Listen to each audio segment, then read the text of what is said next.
Pero ya se encuentra con nosotras y nosotros nuestro querido Fabricio Mejía Madrid. Fabricio, muy buenos días, bienvenido. Hola, buenos días Ernesto, gracias, un saludo a todos. Oye, Fabricio, pues bueno, hay dos temas que queríamos abordar contigo y uno, pues tiene que ver ya, finalmente se van los ministros y las ministras de la Suprema Corte, por lo menos ya salen ocho de los que están, se van, pero más allá de todas estas diferencias que se van teniendo, pues hay que tratar de entender en su justa dimensión las dimensiones del desafío que tienen las y los nuevos ministros de la Suprema Corte de Justicia de la Nación, además de que pues desaparece ya el Consejo de la Judicatura Federal, deja de ser la presidencia de la Suprema Corte juez y parte, nace este Tribunal de Disciplina Judicial. ¿Cuáles son, desde tu punto de vista, Fabricio, los desafíos prioritarios que tienen esta nueva camada de ministras y ministros? Bueno, sin duda lo ha dicho el nuevo presidente de la Suprema Corte, Hugo Aguilar, es en primer lugar ver el asunto de que durante mucho tiempo la Suprema Corte, bueno, el tiempo de Norma Piña, estuvo, los ministros estuvieron cobrando y muchas personas dentro de la Suprema Corte estuvieron cobrando más que el presidente de la República, lo que los pone fuera de la Constitución. Ese, digamos que ese un asunto, el asunto de los fideicomisos, el asunto de cómo se gasta el dinero. Pero como casos emblemáticos que hay ahí en la Suprema Corte, está el caso de lo que deben impuestos Ricardo Salinas Pliego, el Grupo Electra, TV Azteca, Total Play, estos que ya se han acumulado los intereses, entonces ya son casi 75,000 millones de pesos que se le debe, que nos debe Ricardo Salinas Pliego.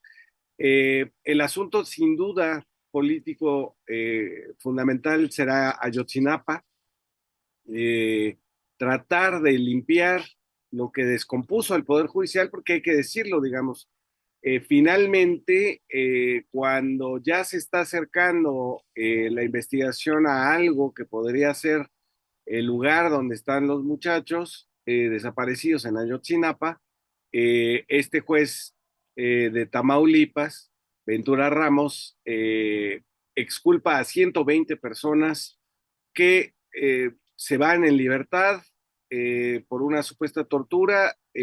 No se aplica ningún criterio, digamos, para seguir con la investigación y se dinamita esa investigación ahí.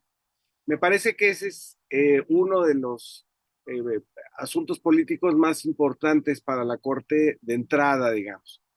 Pero después hay otras cosas que son graves, que lo ha dicho la ministra Lenia Batres, que son estos 55 resoluciones de la Suprema Corte en contra de las comunidades indígenas, en contra de la posibilidad de que decidan sobre presupuesto, decidan sobre recursos naturales, etcétera. Está este caso muy emblemático de la comunidad de Crescencio Morales en Michoacán, y me parece que son 55, es decir, son miles de personas afectadas por la Suprema Corte, por aquel ministro con un nombre chistoso llamado Lainez Potisek, y me parece que eso debe de ser, digamos, una primera cara, un primer reto de la Suprema Corte, porque entendemos,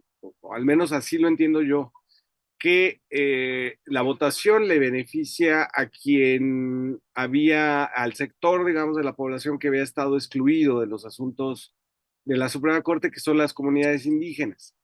Coincide, digamos, con la nueva constitucionalidad sobre un cuarto piso de las relaciones políticas en México, además del federal, estatal, municipal, que sería el de las comunidades. Y un defensor de comunidades indígenas, un abogado defensor como Hugo Aguilar, le daría, digamos, un giro de 180 grados a los intereses de la Suprema Corte. Entonces, me parece que de esas serían básicamente las líneas generales de cómo, de los retos que tiene la Corte. Ahora, el propio ministro presidente ha dicho que van a emprender también una salida de los jueces, de los ministros, hacia la sociedad, es decir, que va a haber manera de que la gente lleve sus casos, de que la gente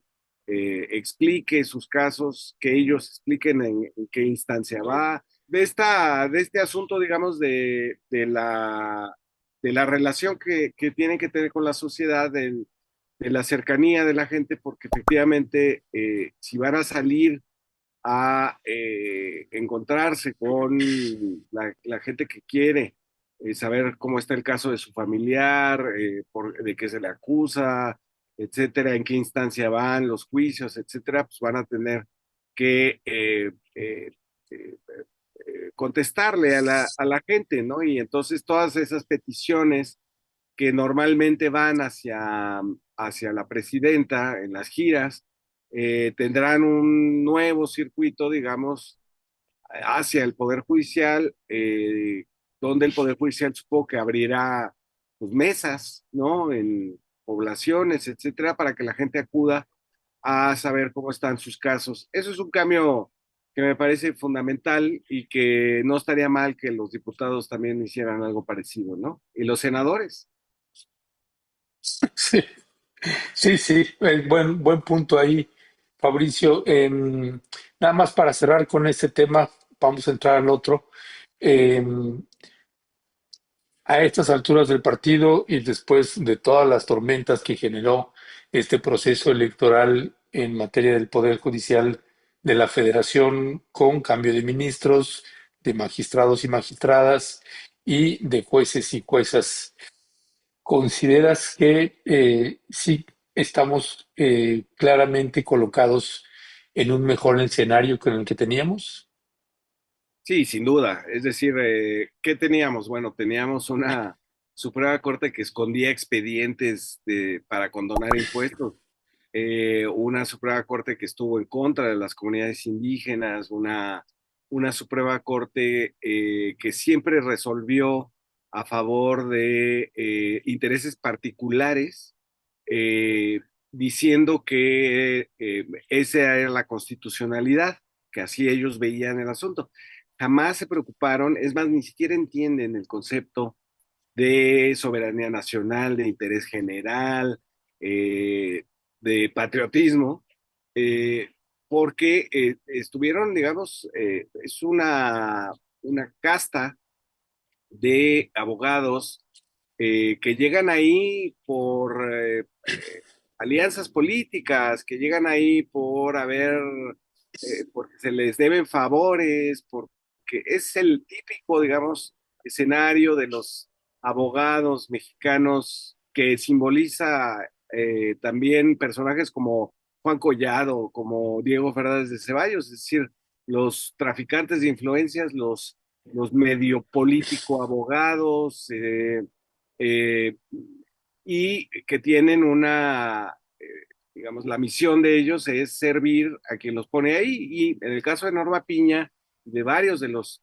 que estaban ahí en el Poder Judicial, en la Suprema Corte, pues se trataba de gente que había puesto directamente Peña Nieto y Calderón. Luego en otras instancias, por ejemplo en el Tribunal Administrativo, bueno, nos enteramos ahí de esta señora, la esposa de Macedo de la Concha, Mosri, que se quería postular, bueno, se postuló de hecho también para la Suprema Corte, perdió, y luego nos echó la culpa a Álvaro Delgado y a mí, pero esa señora, pues sí, digo, si eres, pero bueno, esa señora la puso Beltrones, entonces, digamos, hay que limpiar toda esa relación política y con las empresas, con las transnacionales, hay que recordar pésimo papel que hizo la Suprema Corte en el caso de la reforma eléctrica, en el caso, las cosas que han hecho cuando hay problemas ambientales con las mineras o con otro tipo de industrias, siempre decidieron a favor de los privados. Entonces, me parece que venimos de ahí, digamos, de una Norma Piña que se reunía con el dirigente del PRI, con Alito Moreno, en reuniones antes de la elección para conspirar ahí algún tipo de asunto, es decir, una corte que se partidizó, que actuó como oposición, se finalmente se recordará, digamos, ahí saldrá seguramente en unos años el libro canónico del Colegio de México sobre el periodo de la Cuarta Transformación y se verá cómo la oposición no hizo política, sino que se refugió primero en el INE con Lorenzo Córdoba y luego se fue con Norma Piña a la Suprema Corte y desde ahí trataron de manipular las cosas para hacer oposición y que, bueno, probablemente nunca aprendan a hacer política realmente, sino esta cosa sucia de enjuagues, de conspiraciones, de sabotaje, que en los que ha estado metido la oposición, pero habían metido a la Suprema Corte en esa dinámica y creo que lo que venga, de veras, Ernesto, de veras, lo que venga es mejor. Sí, no, honestamente ahí coincidimos, mi querido Fabricio. Déjame, hay mucho que abordar sobre ese tema, pero bueno, además no eres el único que están culpando de que no llegó un candidato o una candidata ministra. A mí también me llovió Ella, la nirbita, ¿no? Pero bueno, sí, que no llegó el hijo de un supuesto hijo de un general, ex general del ejército, pero bueno, son parte de las realidades que tenemos. Fabricio, déjame, detengo ahora en el tema de la reforma electoral. Se nombró un equipo ya ahí creado por la presidenta Claudia Sheinbaum, encabezado por Pablo Gómez, viejo lobo de mar, eh, y pues viene una reforma electoral que vamos viendo también que pues ya va generando por parte de la oposición una campaña pues ya intensa, que yo incluso alcanzo a leer que responde también a estos ataques que ha tenido Beatriz Gutiérrez Müller, la esposa del expresidente Andrés Manuel López Obrador, que se vincula como parte de una serie de ataques que estará habiendo contra integrantes de la Cuarta Transformación. Pero a la vez también vamos viendo que hay confrontas al interior de la Cuarta Transformación y al interior de Morena. ¿Cuál es, desde tu punto de vista, los mayores desafíos que tiene la 4T y Morena frente a la oposición y frente a las propias fracturas internas que tienen dentro del partido? sí, la reforma electoral la vez pasada, cuando se llamó el Plan B, fue motivo, digamos, de una canibalización de parte de la oposición, diciendo que se inauguraba la dictadura, que López Obrador se quería reelegir, que íbamos a Venezuela, es decir, lo que hemos oído durante los últimos ya 7 años. Pero dentro de la coalición de gobernante, hubo también ahí chanchullos de última hora, no sé si se acuerdan que metieron ahí unas cláusulas pues, que eran medio anticonstitucionales y se regresó la ley electoral del Senado a la Cámara de Diputados porque PT y Verde, que son aliados en este momento de la mayoría de Morena, no estaban de acuerdo con la reforma electoral que redactó Pablo Gómez, que es el mismo que va a estar a cargo de las mesas estos como de parlamento abierto. ¿Por qué no estuvieron de acuerdo? Bueno, porque hay ahí en la reforma un cambio de la forma de representación política del país. Se habla, digamos, de una proporcionalidad total En el caso de lo que sustituirá a los plurinominales, es decir, ya no van a ser estas listas que elabora ahí la burocracia de los partidos, que ahí, ¿no? A Costa de Naranjo y, ¿no? Otros, ¿no? Ponían ahí, ay, vamos a poner a Naya porque lo van a meter a la cárcel, ay, Alito porque lo pueden desaforar, este, a Lili Telles, ay, porque nos sirve tanto para nuestro prestigio.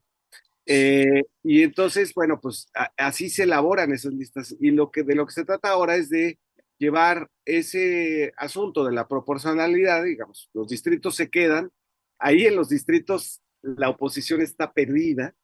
La última elección de 300 distritos, el PAN ganó 31, el PRI 11, el Movimiento Ciudadano 1, Lagos de Moreno, por cierto, y están perdidos en los distritos. Y lo que les queda es la proporcionalidad, pero entonces van a cambiar la proporcionalidad hacia lo que se llama la proporcionalidad total, que es si tú tienes un candidato que quedó en segundo lugar, ese tiene derecho a acceder a uno de los cargos ya no en disputa, sino que se asignan en la Cámara de Diputados y en la Cámara de Senadores. Entonces funciona como funciona en el DF, en la Ciudad de México. La ley electoral es distinta que en otros lados del país, donde hay un segundo, ellos dicen segundo ganador, en realidad es el que perdió, el que menos perdió, tiene una posibilidad de tener una asignación por proporcionalidad, de tal manera que no hay un voto inútil, digamos.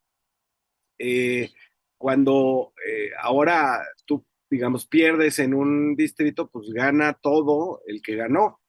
Y no hay nada para quien quedó en segundo lugar, que está mal porque finalmente son votos perdidos, es decir, alguien que votó por el que quedó en segundo lugar pues no obtiene absolutamente ninguna representación. Y aquí se trata de que tenga una representación la primera minoría, digamos, vamos a llamarle neutralmente la primera minoría. Y entonces, en ese sentido, creo que ese fue el problema que tuvieron PT y Verde, porque ellos han estado haciendo un poco un negocio electoral con las listas plurinominales. Ya no se diga el PAN y el PRI y el Movimiento Ciudadano, pero ese es un asunto. El otro asunto es que ya no van a tener tanto dinero.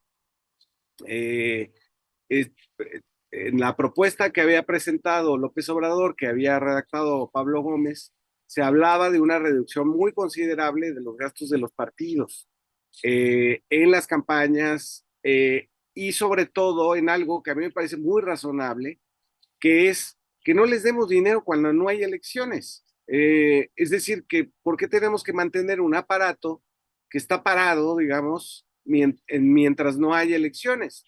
Es decir, que asuman, digamos, su lugar de partido político, que va y compite en unas elecciones, entonces necesita, perdón, eh, se me cayó el celular, necesita, es que luego muevo mucho las manos, necesita dinero el resto de los años en donde no hay elecciones. Entonces, eh, bajarles el presupuesto público, ya la oposición empezó a decir, no, es que, no, ahí Lorenzo Córdoba y sus huestes de ex presidentes del IFE y del INE, no, es que va a entrar el dinero del narco, ¿no? Si le bajamos el dinero, que era como aquella cosa que decía Fox, ¿no? Es que si no ganan bien, los funcionarios se corrompen, ¿no? Es como si la corrupción no fuera un asunto pues, de moral propia, de pues no me va a corromper aunque gane 3 pesos, ¿qué importa, no? Bueno, ahora con los partidos es lo mismo, si no tienen el dineral que tienen, que es cerca de me parece que es muchísimo dinero. Te iba a decir 7,000 millones de pesos, pero creo que es mucho más. Eh, Porque implica, digamos, el dinero en especie también que gastan, ¿no? En el caso de los espacios de radio y televisión, en fin. Pero entonces eso ha causado problemas porque los partidos finalmente están controlados por unas burocracias muy elitistas, muy cerradas. Digamos, pensemos, por ejemplo, bueno, el caso del PAN es evidente que es el cártel inmobiliario, nada más. En el PRI es la gente que en torno a Alejandro Moreno Cárdenas, y en el caso del PT y del Verde son familias, ¿no? Entonces, bueno, ahí va a haber un problema para pues, convencerlos o pasárselos de largo en la discusión. Hay un asunto, Ernesto, que me parece que es interesante, que es eh, Ricardo Monreal en el Senado dijo que la última palabra la tiene el Congreso. Yo creo que no, o que no debería de ser. Yo creo que esa reforma la tienen que poner a consulta popular. Eh, y que tiene que ser respaldada por todos nosotros. Que no le dejemos a otra mafia de legisladores en el Senado la decisión final de la reforma electoral.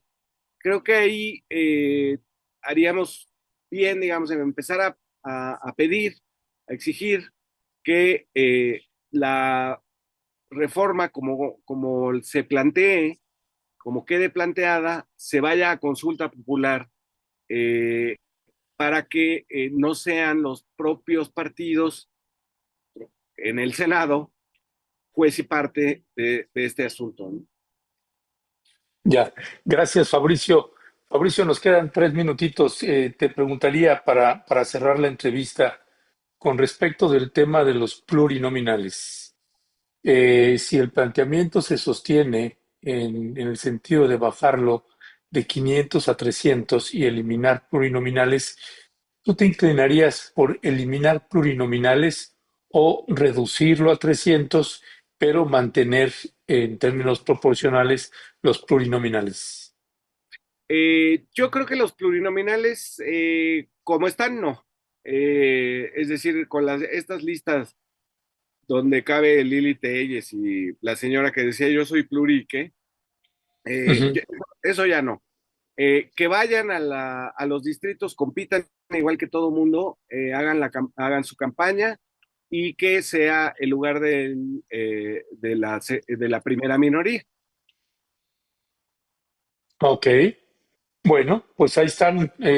Son varios puntos ahí que estarán analizando y pues nos quedan 2 minutitos. En estos dos te preguntaría sobre toda esta campaña que hubo contra Beatriz Gutiérrez Müller y su hijo y todas estas historias que se inventaron. ¿Cuál es tu valoración? ¿De dónde? ¿Por qué ahora? Sí, yo creo que hay varios asuntos. Hay un asunto primero en España, que es, sí, lo que tenemos con lo de Beatriz Gutiérrez Müller y su supuesta ida a Madrid. Imagínate la cantidad, la calidad de mentira vil, ¿no?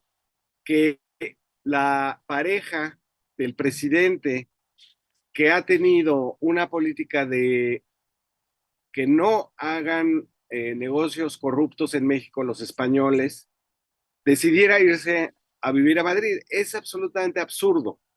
No tiene ni pies ni cabeza. Pero bueno, hicieron eso, dijeron eso en el ABC de España, que es un periódico que en su portada felicitó alguna vez a Hitler por su cumpleaños, que es un periódico que facilitó la invasión de Francisco Franco a España durante los años de la República, en el 36 diciendo que venía una dictadura comunista con una república legítima, legal, ¿no? Bueno, ese es el ABC. Eh, una noticia sin fuente que se convierte en fuente de la prensa mexicana, de toda la prensa mexicana. Eh, Ahí estuvieron todos. Y diciendo, bueno, pues es que lo dice el ABC. Bueno, el ABC no tenía fuente a su vez.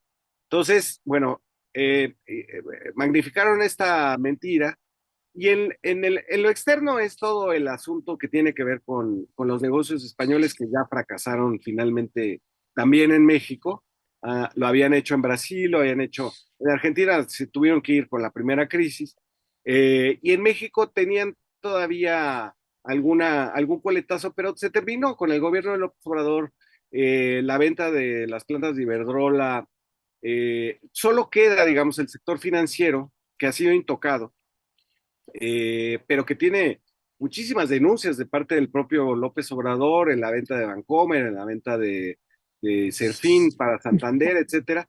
Eh, Ujú. es decir, es el final, digamos, de una influencia que tuvieron que fue muy grande con Juan Camilo Muriño y Felipe Calderón en los negocios y en la política mexicana. Es el final de eso. Pero en el caso de los que lo reprodujeron en México, bueno, pues es evidente que tiene que ver con no hablar de los 13.5 millones que salieron de la pobreza, de no decir que hay un modelo distinto al neoliberal en México que podría servir de ejemplo a toda América Latina, de no hablar de qué significa ese nuevo modelo y cobrarle, digamos, las facturas, le sigue cobrando facturas a el López Obrador que está pues, haciendo su libro en Palenque y tienen que seguir contestando este tipo de bajezas, ¿no? Ya. Ujú. Pues Fabricio Mejía, te mandamos un fuerte y fraterno abrazo y ahí te seguiremos dando lata de vez en vez, mi querido Fabricio. Y ahí armaremos Gracias, ya Pedro Luis. armaremos ahí eventualmente una mesita con Lorenzo. Órale, un abrazo. Sale, hasta pronto.